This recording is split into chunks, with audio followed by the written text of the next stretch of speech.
Aizuwakamatsu was a surprisingly nice little detour on my trip through Japan. It was just a one-way trip, and then I had to go directly back again. But there's still a lot to see, from a cool samurai house to one of the more unique structures in Japan. Come and see it all. Now we're in the second part of our trip in Fukushima, and we are at Aizuwakamatsu station. And even the station looks like an old Japanese house, because this is the samurai city.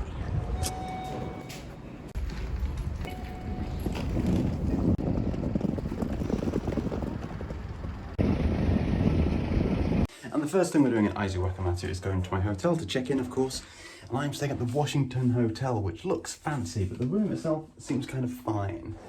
It's got the bog standard, it's got a nice open doorway, bed's slightly bigger, and it's got 2 pillows, so I don't need to ask for that. But most interesting when I walk in, there's no curtains. There's shutters. Oh, and there was like free bath, nice smelling stuff. Relaxation time of bliss in the gracefully herb-scented bath and smooth skin after bath. Fantastic. So I'll try that later. I want to see, is there anything beyond the doors? Oh, it's bright. Kind of makes sense. So our view is of the city. We've got some rusty grates there. We've got mountains in the background. We've got mountains over here. I like seeing mountains. Mountains are good. Big old building there. But not too bad, really. It's Aizuwakamatsu. And the bathroom looks like a decent sized, old tiles on the floor, but decent sized. All the amenities we need, and some bath products as well. And oh, it's dark. Behind me lies Aizuwakamatsu City Hall, and there's a bunch of work going on. And it really just reminds you that there's constantly things going on here. The building looks a little dilapidated. I don't even know if they're tearing it down or something. I don't know. Google says it's open. Doesn't look very open.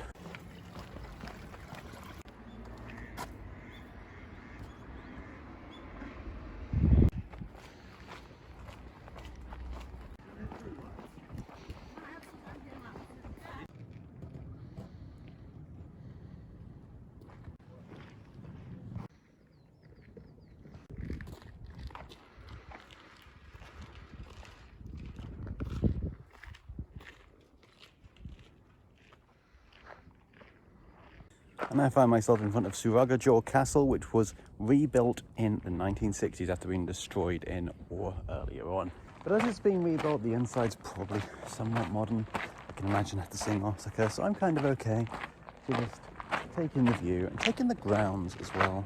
I much enjoy the castle grounds more than the castle itself, and occasionally there's a nice garden and a nice view to see.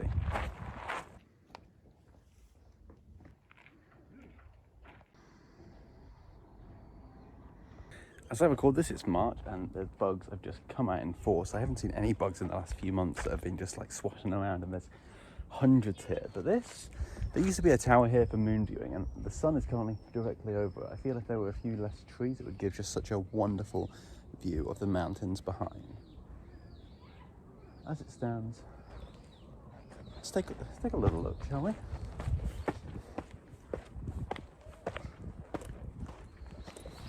Still a lovely view of the river, still a million insects. And yeah, if you cut down the trees, you get a good view all around. Oh, and the castle looks pretty good from here. As for my planned way out of here, I plan to go across this bridge, which is currently very closed. So I guess I'm going the long way back round.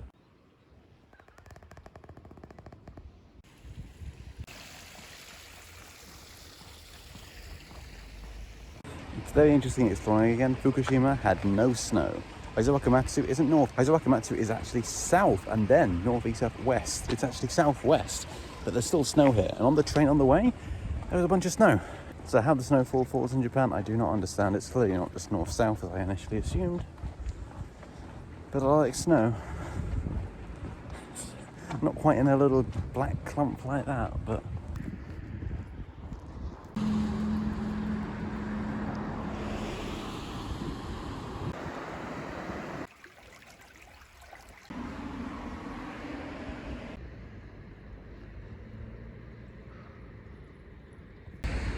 And under this beautiful sunset, it's another place that you can really see that cities in Japan are built in little holes where mountains are all around.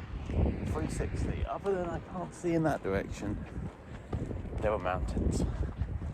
And having that backdrop is something I love about Japan. Now I have walked beyond the castle for the sunset to find the Aizu Sports Center Arena place. And why have I done this? Well, it's to find a Pokemon. It's an extra 40 minutes outside of the city. But, as always, it is a great excuse to walk past places I just wouldn't see otherwise. And I have loved the sunset view over the mountains as I've walked. So it is very worthwhile. I just hope the Pokemon isn't behind bars somewhere.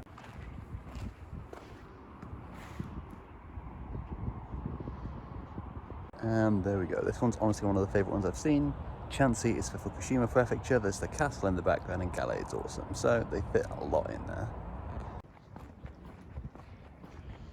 Although the camera does not catch this at all until I zoom in really hard, but you can just see very clearly in person the light trailing all the way up this mountain. I don't know if it's a ski resort or something, but seeing the lights going up like that is awesome in the distance.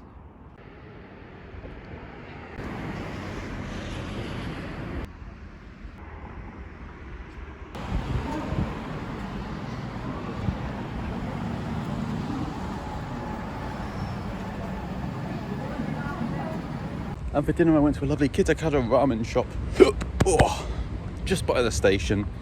Soy sauce broth ramen, lots of meat, comes with an egg, 1,000 yen. Recommended. Well, I thought this donut might be nice, and the first bite was pretty good, but I've never seen a hollow donut. That's strange. One thing to say for this hotel, this is the first elevator I've been in that smelled nice. Weird, but...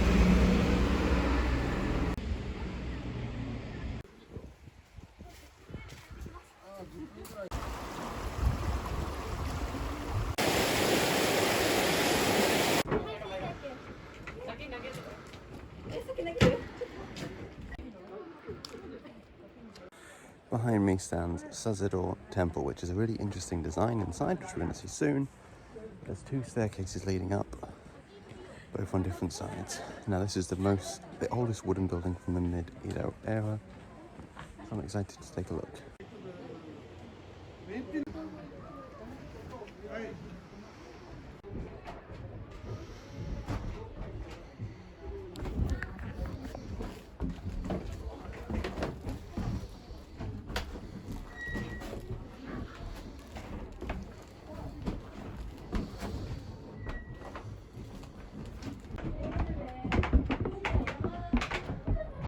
This is such a strange structure to be in.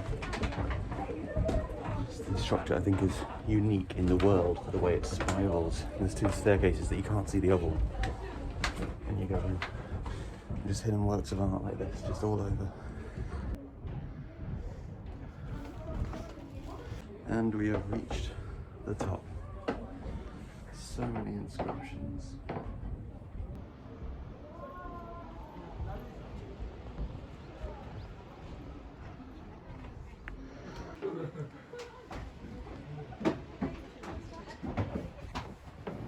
Worth noting, I've only bumped my head twice as I've come down so far.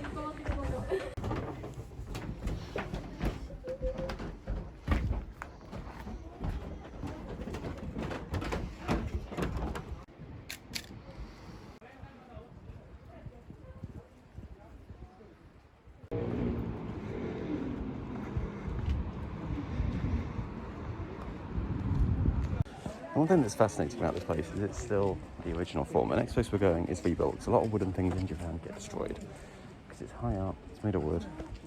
It's not meant to be. It's cool to walk inside history.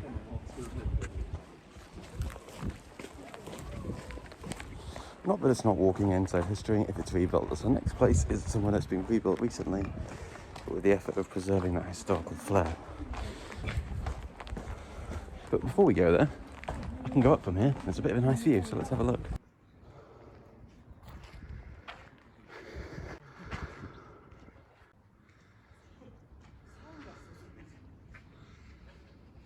A little walk from there, literally 2 minutes. There's this eagle, which is a gift from Italy. I thought, oh, interesting. And it says, "May this pillar prove the greatness of fascism for 1,000 years."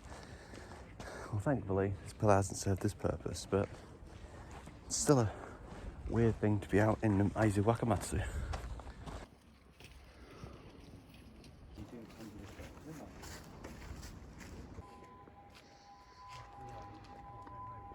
So further, that Italian monument was given because of the Byakotai, which was a regiment that was in the war around here in 1868.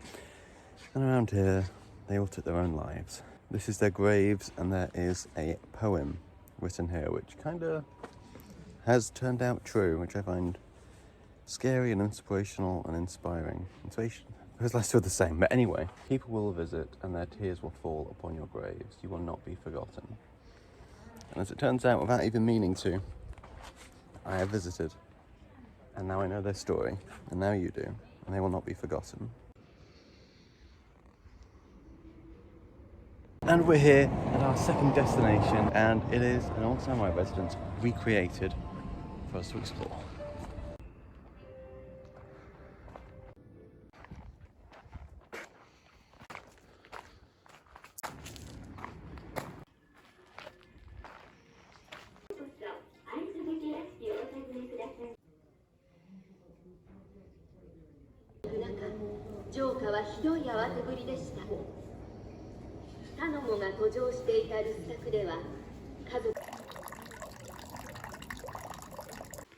Five objectives completed.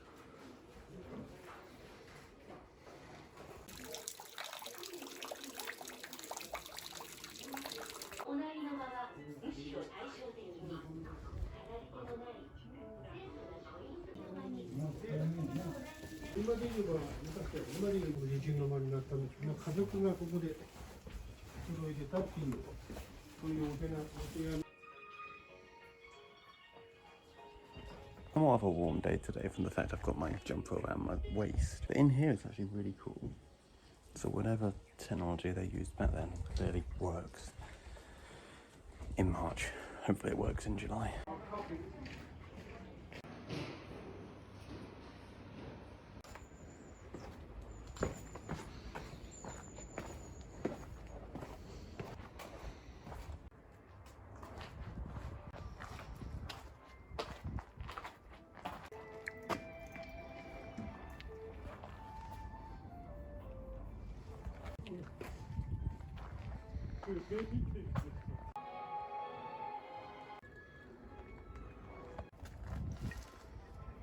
And the last place on my list for Aizuwakamatsu is Oyakuen, the garden here. I've not been to a garden in quite a while, but I do love a good Japanese garden.